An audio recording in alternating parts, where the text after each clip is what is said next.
बार बार क्यों होती हैं ऐसी घटनाएं। नमस्कार दोस्तों, आप सभी जानते हैं कि जिस तरीके से राजस्थान के हिंडौन में अभी हाल ही में एक 9 वर्ष की मूक बधिर बच्ची के साथ जो घटना घटी है, बहुत ही दर्दनाक घटना घटी है, जिसमें कि उस बच्ची के साथ रेप के बाद उसके शरीर को भी जलाया गया और अब उसकी मृत्यु भी हो गई है। हम आपको बता दें कि जिस तरीके से एक मूक बधिर बच्ची के साथ पूरा ये घटनाक्रम हुआ है, इसमें राजस्थान सरकार बहुत कुछ नहीं कर पा रही है। इसीलिए राजस्थान सरकार के पूर्व मुख्यमंत्री अशोक गहलोत ने भी एक ट्वीट के माध्यम से अपनी इस सरकार के ऊपर तंज कसा है, जिसमें कि उन्होंने कहा है कि किस तरीके से राजस्थान सरकार कुछ नहीं कर पा रही है। उन्होंने लिखा है कि सूरजगढ़ झुंझुनू में शराब माफिया द्वारा एक दलित युवक की पीट पीट कर हत्या, उसका वीडियो बनाकर वायरल करना राजस्थान में सरकार और पुलिस के कमजोर होते इकबाल का प्रतीक है। आए दिन प्रदेश भर से ऐसी घटनाएं सामने आ रही हैं। प्रदेश में भाजपा सरकार आने के बाद दलितों के खिलाफ अपराध तेजी से बढ़ रहे हैं। मीडिया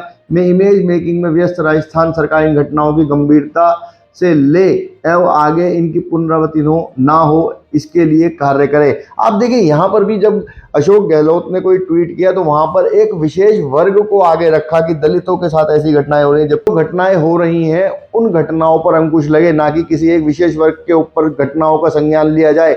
उनको कानून व्यवस्था की चर्चा करनी चाहिए थी, लेकिन उन्होंने फिर भी एक दलित वर्ग की चिंता करी, क्योंकि कहीं ना कहीं ऐसा माना जाता है कि राजनीति कहीं भी अपना स्थान ढूंढ ही लेती है। लेकिन आप देखिए किस तरीके से सोशल मीडिया के ऊपर ट्रेंड कर रहा है कि भजन लाल शर्मा इस्तीफा दो। और हम आपको बता दें कि जिस समय राजस्थान सरकार बदली गई उस समय एक आंकड़ा हम आपको दिखाने की कोशिश कर रहे हैं कि दुष्कर्म की जो घटनाएं थी 2022 के अंदर 1647 थी, 2023 के अंदर 1549 और 2024 के अंदर अब तक 1669 घटनाएं हो चुकी हैं। इसका मतलब साफ देखा जा रहा है कि दुष्कर्म की घटनाएं बढ़ रही हैं। लेकिन हमें यह भी समझना होगा कि ये दुष्कर्म की घटनाएं बढ़ क्यों रही हैं, क्या कारण है कि दुष्कर्म की घटनाएं पूरे देश भर में बढ़ती चली जा रही हैं।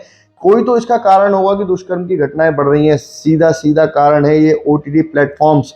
ये ऐसे प्लेटफॉर्म्स जहां पर आप अश्लीलता को बहुत आसानी से देख सकते हैं, क्योंकि आज के समय में कभी भी कहीं भी किसी भी चीज को देखकर कोई भी व्यक्ति उत्तेजित होता है, लेकिन उसको उस समय क्या करना है ये उसे नहीं पता होता। और यही कारण है पॉर्न वीडियोस, यही कारण है कि जिस तरीके का कंटेंट, अश्लील कंटेंट इस समय हमारे टीवी के माध्यम से हमें परोसा जा रहा है, हमें दिखाया जा रहा है। ऐसा कंटेंट दिखाया जा रहा है जिसको देखने के बाद कोई भी व्यक्ति ये नहीं समझ पाता कि उसे क्या करना है और क्या नहीं करना है।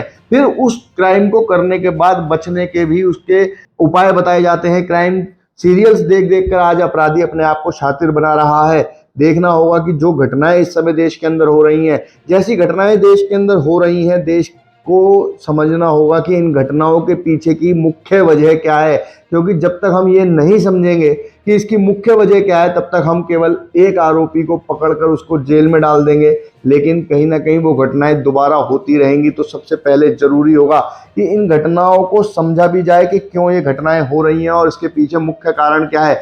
यदि प्लेटफॉर्म्स, ओटीटी प्लेटफॉर्म्स गंदगी परोसना बंद कर दें, अगर ओटीटी प्लेटफॉर्म्स ऐसी चीजें ना दिखाएं जिससे कि कहीं भी कोई घटना हो सकती है, तो निश्चित ही इन घटनाओं के ऊपर कहीं ना कहीं, हम ये नहीं कह रहे कि अंकुश लग जाएगा, लेकिन कहीं ना कहीं घटनाएं कम हो जाएंगी। आज के समय में ओटीटी प्लेटफॉर्म्स एक ऐसा प्लेटफॉर्म बनता चला जा रहा है जो कि आते जाते हर किसी को बहुत कुछ ना चाहते हुए भी समझाता चला जा रहा है। और देखना होगा कि आने वाले समय में इन ओटीटी प्लेटफॉर्म्स पर कितनी कार्रवाई भारत सरकार करने वाली है, जिसकी वजह से इन घटनाओं को रोका जा सकता है।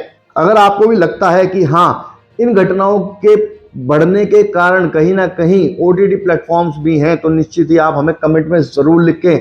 क्योंकि अगर आप कमेंट में लिखेंगे कि ओटीटी प्लेटफॉर्म्स की वजह से घटनाएं बढ़ रही हैं, तो निश्चित ही भारत सरकार इस पर जल्द ही कोई एक्शन लेगी। अगर आपको ये खबर अच्छी लगी हो तो हमारे चैनल को सब्सक्राइब करें, वीडियो को ज़्यादा से ज़्यादा शेयर करें। ऐसी खबरों के लिए हमारे साथ जुड़े रहें। धन्यवाद।